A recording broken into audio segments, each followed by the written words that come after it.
Goed, nou kom ons by die laaste tipe vergelyking van 'n raaklynbepaling.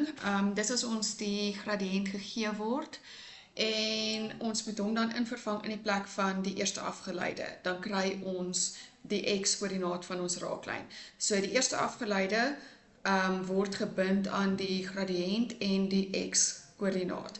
Dan altyd die x-koördinaat, as jy hom het, vervang hom in die oorspronklike om y te kry. As jy y het, vervang hom in die oorspronklike om x te kry.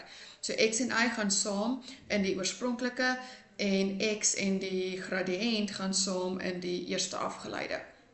So ons vraag hierso is, bepaal die vergelyking van die raaklyn van die grafiek van f is gelyk aan x² minus 4x as die gradiënt van die raaklyn 2 is. So nou vervang die gradiënt van die raaklyn in die plek van die eerste afgeleide. So ons gaan hom aan hierdie kant van ons afgeleide funksie vervang. So ons gaan eers die eerste afgeleide kry en dit is 2x minus 4. So nou gaan ons dit invervang aan die linkerkant in die plek van ons y-waarde. Dis waar ons gewoonlik ons antwoord vir ons gradiënt kry. So dit is 2 is gelyk aan 2x minus 4. Nou los ons net vir x op en ons kry 3. Nou gaan ons hierdie waarde in vervang in die oorspronklike om die ooreenstemmende y-waarde te kry.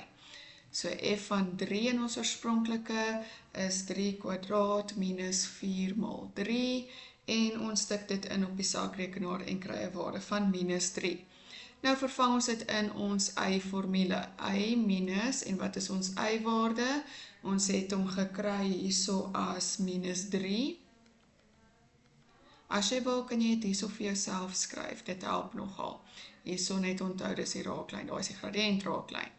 Is gelyk aan 2 hakie x minus 3. Ons x-waarde is net 'n positiewe 3.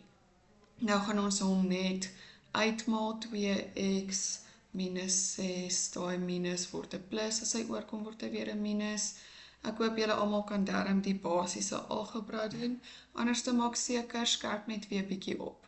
En hierdie is ons vergelyking van die raaklyn. So hy is nie so moeilik as jy eers weet wat om te doen nie. En die groot vangplek is om die gradiënt hierso aan die linkerkant in te vervang. Die res van die goed is eintlik baie makliker as wat jy nou die y-waarde kry en jy 2 antwoorde. So ek hoop hierdie help julle en ek hoop dat julle hierdie vraag in die eksamen kan volpunte voorkry.